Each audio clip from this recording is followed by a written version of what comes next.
actually created some clickbait. This podcast episode is not all about whether vinegar helps you lose weight, I gotta admit. But if you want the short answer for a long description of what this podcast is about, yes, there are a few studies that says that different types of vinegar support weight loss, and we are going to talk about that in the actual podcast. And as long as it is consumed safely, you can lose weight without any adverse health effects. But this podcast is simply about what are the benefits and what can vinegar be used for. So if you want a little bit of knowledge about how to consume vinegar safely, what are the differences between vinegars and some of its uses, please stay tuned for the podcast.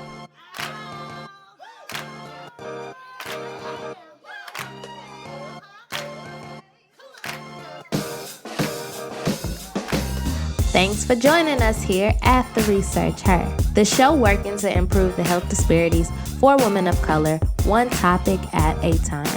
And I am Alicia. I'm here learning and growing with you as we research our way to wellness.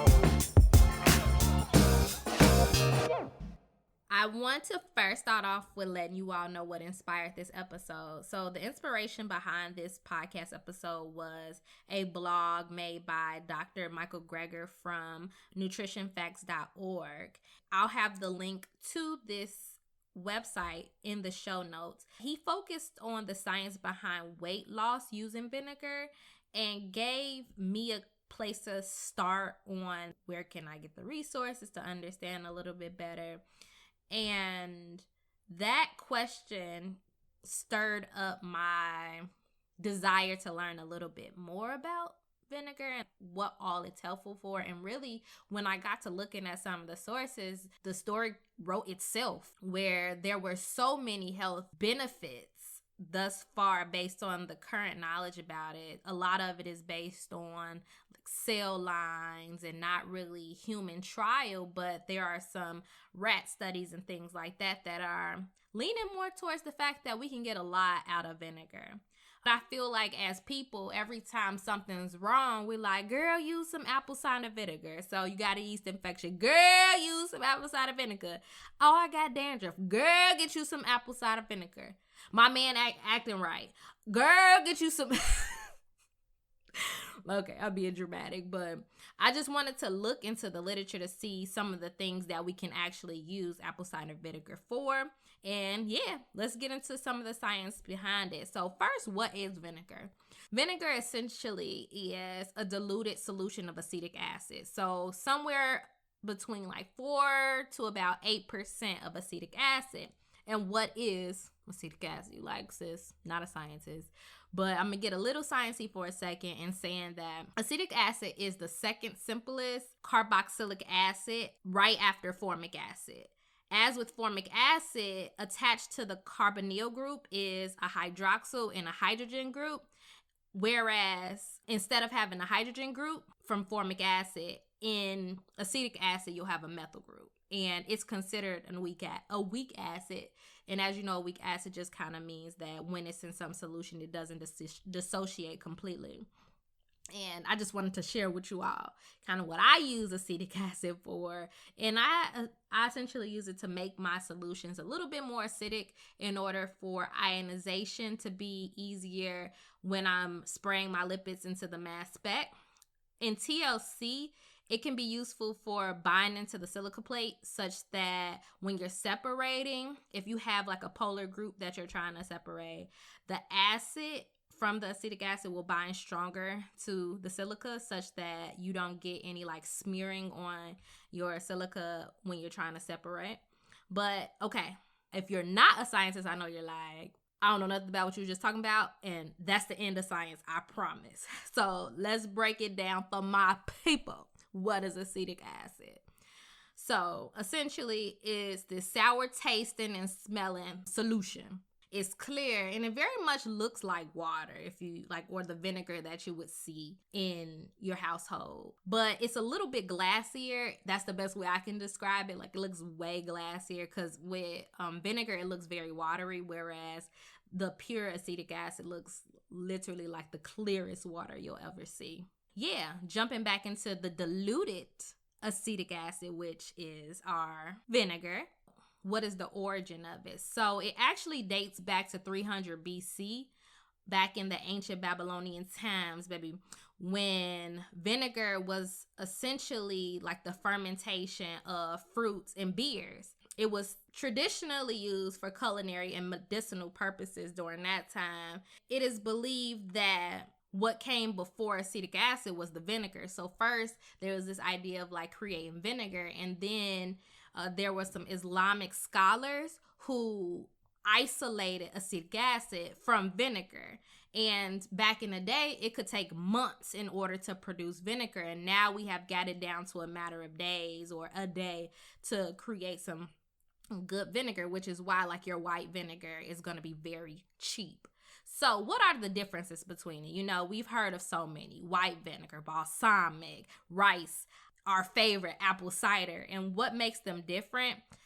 I know you probably will make this assumption, which is how they're made. So the name can kind of be indicative of how it is created. So white vinegar, just that typical vinegar, is fermented distilled alcohol, which is ethanol. Do you know which household alcohol is ethanol? Do you think it's the kind you use when you like wiping up a sore? Which you can use it for wiping up a sore, but that's not what we typically buy. But no, that's not what it is. So isopropanol tends to be the kind that you keep in the medicine cabinet. Ethanol, if you didn't know, is our alcohol. So yes, it's your Henny, that's ethanol. So for me, it's the John Bezal or Bazal. I forget how to say it appropriately, Ari, if you're listening to this episode. I know she corrected us on how to say it, but for now it was John Bezal because that's how it's spelled.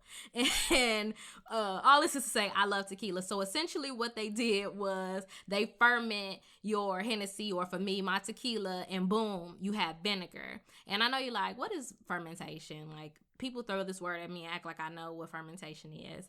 All it really is a process that turns one molecule to a different molecule using some type of microorganism. So maybe a bacteria or something like that. And essentially the bacteria takes in the alcohol. So your hen dog turns into vinegar. So it poops out. Oh, you never go look at things the same when they say fermentation.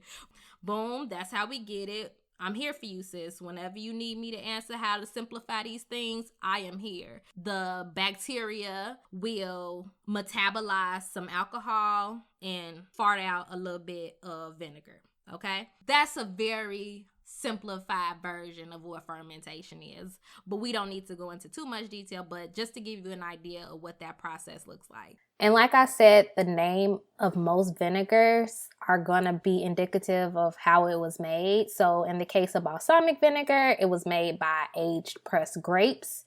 Similar to how wine is made, rice vinegar is made from fermented rice wine. And you know, our favorite again is apple cider vinegar, which is made by fresh apple juice going through an alcoholic fermentation process and then going through a fermentation process where the alcohol is then fermented to create the vinegar. Let's go into what people use vinegar for. So some of the uses, it's so many, and I tried to make it as compact as possible, but we're just going to get started. Let's just go, okay? One, vinegar has a lot of antimicrobial effects. So it can be helpful for treating nail fungus, head lice, warts, ear infections. And it does this by essentially going into the cell. So I'm going to assume that you know what a cell is. Each cell has this outside membrane, and pretty much the acetic acid from the vinegar comes in and shoots stuff up, and it causes the cell to die.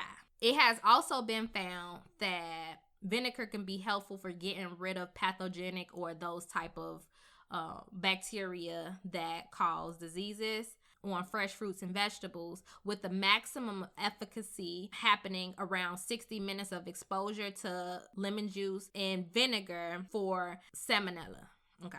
So let me break that down because I felt like that was very wordy. So in the case of trying to get salmonella off of a fruit or a vegetable, it can take about 60 minutes, and that is going to be at the time in which you're going to get the most of those bad bacteria off of your fruit and vegetables. So what I took from that is if you're someone who's not just rinsing down your fruit and you're actually going in and you want to get them the cleanest that they can get, I would say expose the fruit to vinegar and lemon juice for about 60 minutes and then rinse off your fruit. Another antimicrobial property I talked about back in episode 5 of the podcast, and if you want to go back and listen to that, the link will be in the show notes. I would like to extend the knowledge that I learned from that episode here. Essentially, we talked about like how you can have these natural products that can be helpful for antimicrobial effects. They can be helpful for like daily use and capable of removing some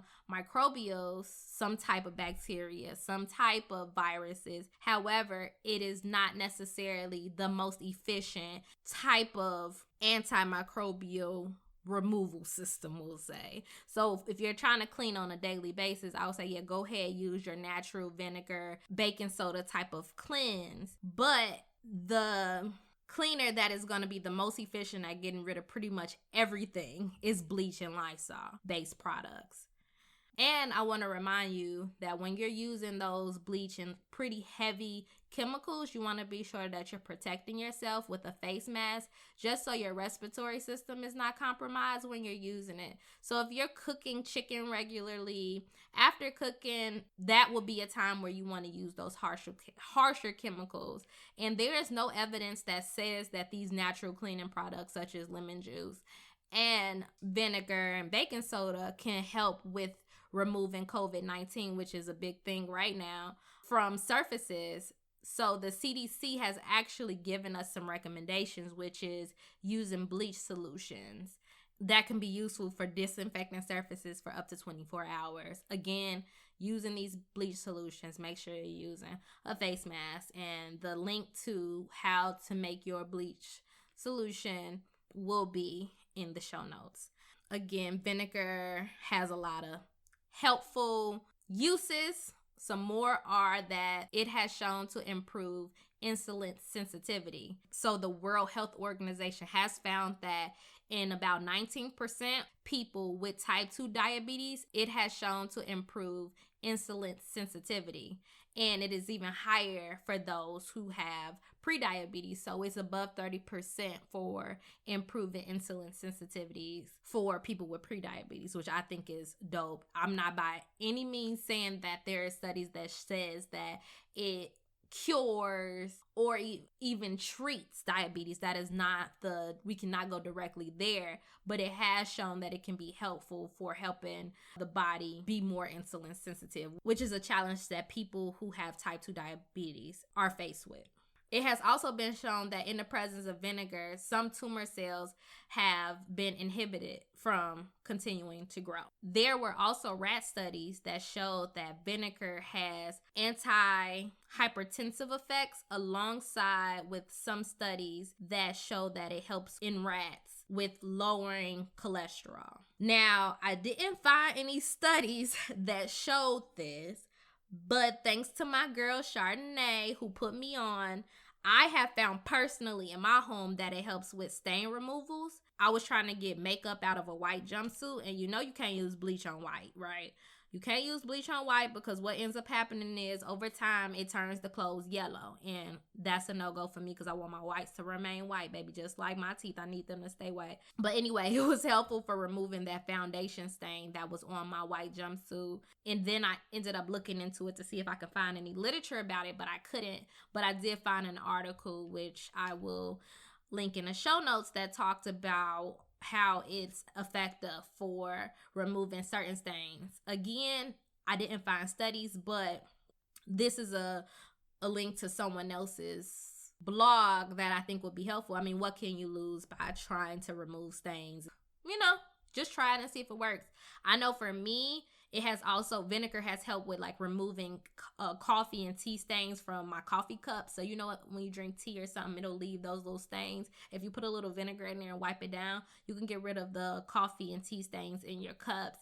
And the blog talks about removing it from clothing, actually, alongside with tomato stains, mildew, mustard, sweat, grass, ink, blood. For blood, I have used peroxide with my lady friend. She come and visit me once a month, and she don't always come when I expect her to come. So if I get a little bit on my panties, I pour some peroxide on there, and it helps to lift some of that blood before I throw it inside of the washing machine. It also helps with crayon stains. So sound like I got all the advice for the moms. If you're a mom out there, vomit. So it sound like I'm giving advice to us turn up queens too. Shoot, the moms who are turn up queens, one and the same, whatever. The blog also goes into and says that you can use vinegar to remove rust and iron scorch marks, which I would love to see that, because there have been times when I thought I burnt a shirt using my iron. So I don't want to burn a shirt again, but if I do, I'm gonna definitely test out to see if I can remove the burnt mark using vinegar. Vinegar also helps with preservation of food. So if you are into pickling, so if you ever had pickles, essentially pickles are cucumbers inside of vinegar with a little bit of seasoning or something like that. I don't know if you're familiar, because I have something that's called seborrheic dermatitis. My dandruff can get outrageous, out of hand, terrible. And I've been told in the past, like, yeah, just put a little vinegar on there, and it'll help.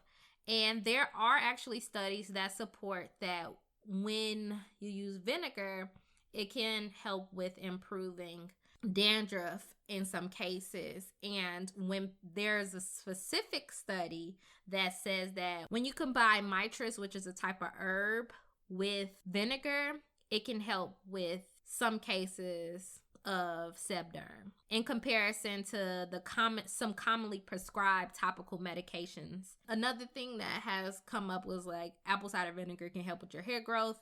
I personally, in my short literature search, did not find any evidence that said that due to vinegar your hair will grow. However, there are a lot of implications that it can be helpful for hair growth. And that would be because when you are putting that vinegar on your scalp, you're getting rid of some bacteria and pretty much cleaning up your scalp and balancing your pH level, because like we know, it's an acid, so it makes you a little bit acidic.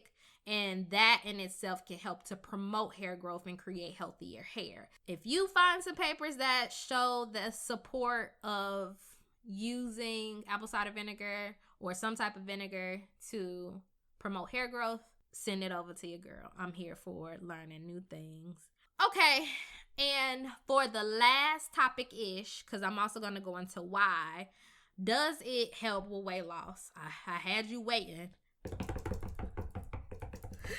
I already said it. Yeah, so there are some studies that show that it can be helpful for weight loss.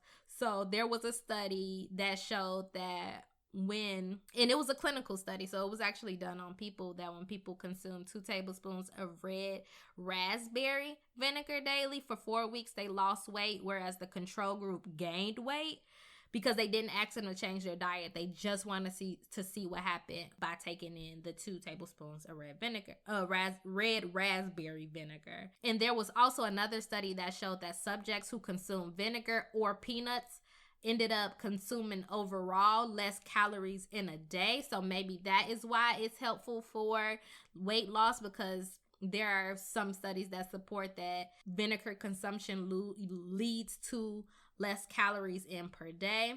We know that vinegar is just a low-calorie way of seasoning our food, and a study that was done in Japan showed that subjects who consumed vinegar lost significant amount of weight, whereas the control group ended up gaining weight. So there are a lot of like individual studies, but there has not, from what I've seen, been an overall consensus that we have totally accepted this and we know this to be true, just because there are some negative impacts that can come from just like the vinegar, such as if you're not diluting it, it can cause inflammation in your digestive system just from the fact that it is still an acid going into your body. So it's very important that when you're consuming this acid, essentially, that you are diluting it. And there are some people out there who are just like taking 2 tablespoons to the head, baby, like a tequila shot, and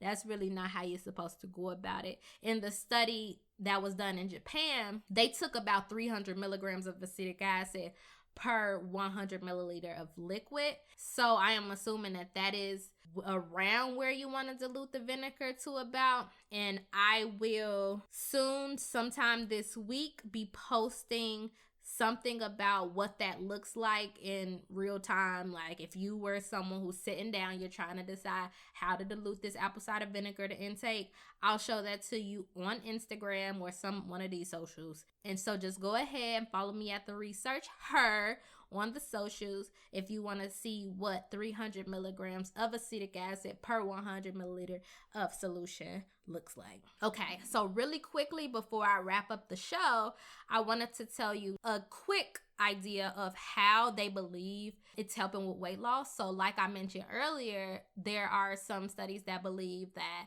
you're losing weight just off the strength that you are eating less food. But it is also believed that acetic acid is helping with the weight loss because acetic acid requires energy for our bodies to metabolize. So essentially, by taking in vinegar, it initiates this cycle that tells our body to burn energy. And if you know, our stored energy in our body are those fats, right? So we're just telling our body to burn energy, which translates to burn fat.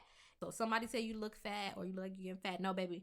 I look like I do a very good job at storing energy, sis, bro. Thank you. I do too much. And I don't know why I leave this stuff on this podcast. I should really start editing out some of this stuff. Anyway, that's really all I have for this week. I wanted to share with y'all what I learned about vinegar in a literature search. And I know it was a lot. But don't be afraid to like re-listen. Maybe it wasn't a lot to you. Like, girl, I got it. I'm going to go get my vinegar. Thank you, sis. Get my whatever type of edible, they have a lot of these type of edible apple cider vinegar gummies you can take. But also remember that some of what I shared is based on a single study. And hopefully over time there ends up being more or less support to really like hone in on the fact of, is it really helpful for us to have vinegar? But I don't know. We need some more people to get in and do this research as always. And we really need somebody. Tell me if you that somebody. Will you continue this research? Contact me at The Research Her on all the socials. I am also at theresearchher.com. And until next time, I holla.